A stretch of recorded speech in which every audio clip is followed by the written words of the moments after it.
Coachella gave us many things. Shirtless influencers, overpriced coconut water, and yet another surprise Billie Eilish set. But nothing, and I mean nothing, had the internet losing its collective mind like Justin Bieber grinning like a teenager in love right after running into Selena Gomez. Justin Bieber was repeatedly mesmerized after seeing Selena Gomez at Paris Fashion Week. Bieber was shopping with his wife Hailey Bieber when he spotted Gomez outside her shop interacting with fans. According to an eyewitness, Bieber stopped at his tracks and stared at Gomez for a long time. He then turned to Hailey and said something. Yes! Selena! The one he's written songs about, cried about, probably prayed about. And now, he's out here smiling like Hailey doesn't have Wi-Fi. We're not saying Jelena is back, but we are saying that Justin looked happier at that moment than he did the entire year Hailey made him do skincare tutorials.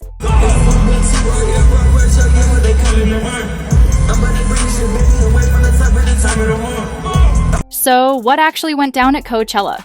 Let's break it down. Everyone was high on overpriced lemonade and the bass from the Sahara tent. The VIP section looked like an Instagram Explore page. Selfies, soft launches, and suspiciously well-lit candids. That's when Selena Gomez walked in. Slick bun, hoops on, glowing like someone who definitely knew they were being watched. She wasn't doing too much, but somehow the entire section leaned in. Conversations paused. Security even tilted their heads. And just a few feet away, Justin Bieber, hoodie up, sipping something that was probably coconut water but felt symbolic.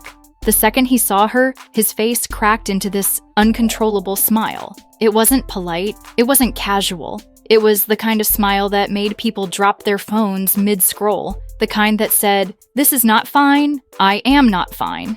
It wasn't just any smile, it was the Jelena smile. You know the one. We haven't seen it since 2013 when Tumblr was still running the fanfic economy. Fan cams caught it from 3 angles. TikTok slowed it down and added sparkles. Twitter exploded.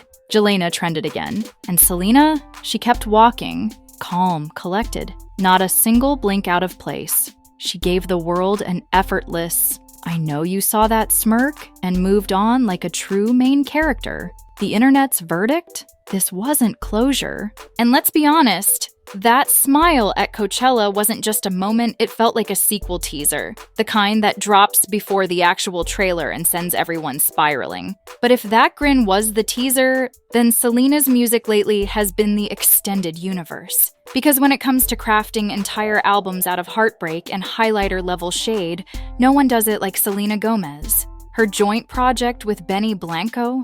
It wasn't just music. It was a sonic diary with lock and key energy, except she left the key on Justin's front porch wrapped in a ribbon of sarcasm.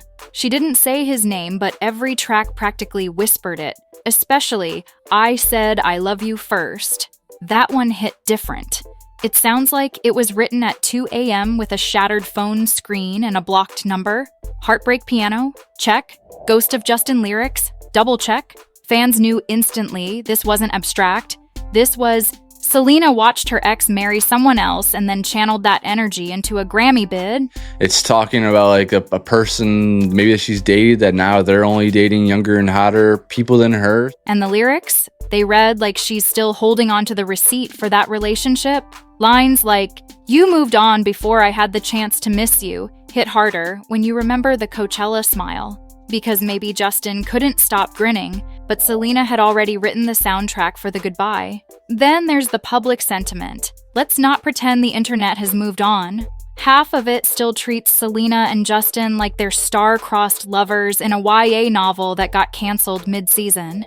The other half? Just here for the drama, the edits, and the endless conspiracy theories that keep TikTok fed and therapists overbooked. But let's be honest. Selena and Justin were not just another celebrity couple. They were the couple. The blueprint for messy love in the digital age. Their relationship basically raised a generation on confusion and chaos. Was it iconic? No doubt. Was it stable? Only if you consider emotional whiplash a love language. Their timeline could be its own Netflix documentary. One day they're cuddling at awards shows. The next, he's spotted with Hailey. Then back with Selena, then Hailey again. It was less of a breakup cycle and more of a romantic carousel, except no one knew when to get off. And here's where it gets spicy. Legend has it, just before Justin officially married Hailey, he may have pulled a little last-minute texting spree. According to fan sleuths and a suspicious amount of lyrical receipts, Justin may have hit Selena up before tying the knot. Multiple times. Not one text, not 5, 23. Yes, 23 texts. Allegedly. That's not a love letter. That's a digital cry for help, which brings us to the music. Because Selena didn't clap back with tweets, she weaponized ballads. In Ring, she all but says, "He texted me 23 times in one night." 23, that's not sweet. That's the kind of behavior that makes your iPhone overheat. Then came, "You said you were sorry," which wasn't just a track, it was a therapy session with background vocals. Because it's a dream I had. Maybe you feel like you didn't get that one opportunity to hear just those words. And I thought I needed that for a long time. And how does it feel to be forgotten? That wasn't subtle. That was lyrical artillery, a full-blown emotional airstrike. Oh, and don't take it personally? Come on. If Justin wasn't taking it personally before, that title alone should have sent him spiraling into a hoodie and sunglasses combo. But here's the genius.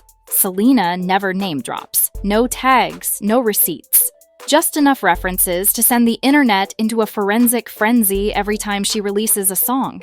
Fans are out here matching timelines, decoding lyrics, and building entire thesis statements on who he is.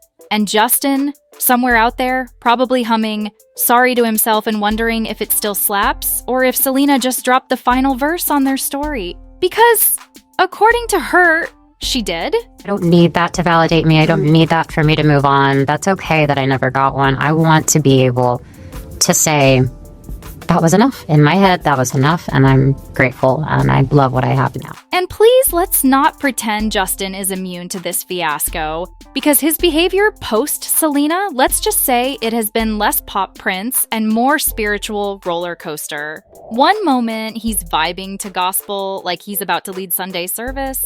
The next, he's on live looking like he just saw all his regrets in 4K.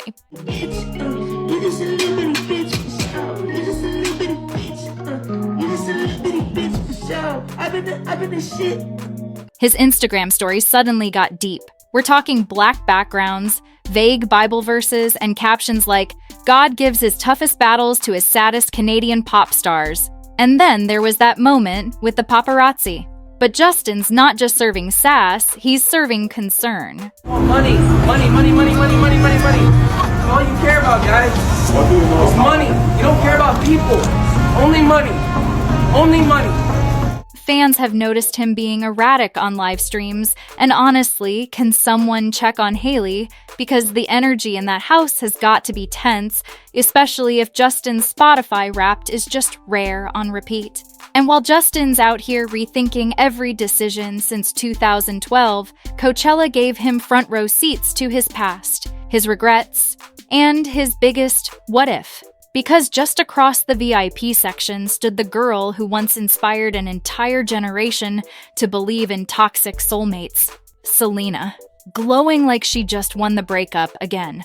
But here's where it gets twisty. Sources say this wasn't their first encounter since the breakup. Nope. Word on the street is that they've been casually texting. And by casual, we mean the kind of accidental texts you send at 2 a.m. while your spouse is asleep and your emotions are on shuffle. And the timing? Suspicious. Because right before Coachella, Justin canceled a string of appearances. Health reasons, they said. But fans? They're convinced it's emotional whiplash, especially when he shows up looking like he's been listening to The One That Got Away on loop and journaling in lowercase. And it gets deeper. There's a resurfaced clip from an old Selena interview from 2018 where she says, "I've loved deeply, and I don't regret it." Fans immediately connected the dots, because who else was she deep in love with at the time? Exactly. Now add this to the mix. Selena was spotted wearing a necklace that fans swear looks eerily similar to the one Justin gave her during their Tokyo trip. That little silver charm, the same one he once said reminded him of her laugh. Coincidence? Maybe. But in Hollywood, nothing is coincidental, just conveniently timed. Meanwhile, Hailey's been quiet on socials, like eerily quiet. No cryptic quotes, no skincare selfies, just silence. And as everyone knows, in celebrity terms, that's basically a red alert. The internet's now divided into two camps. One side's praying for a Jelena revival, drafting wedding invites with glitter fonts. The other side's like, girl, let it go. Let him go. Let everything go. She's clearly thinking about him is my point, all right? Now, happy without you? Happy people don't have to convince others that they're happy. They are just happy. And when you've moved on, you just move on. So while Selena's out here dropping Grammy-worthy breakup anthems, and Justin's stuck in what fans are calling a soft boy spiral, the world keeps watching, waiting, refreshing. Because when it comes to Jelena, even when it's over, it's never really over. So here's the real question. Do you think Justin's smile was genuine or guilty?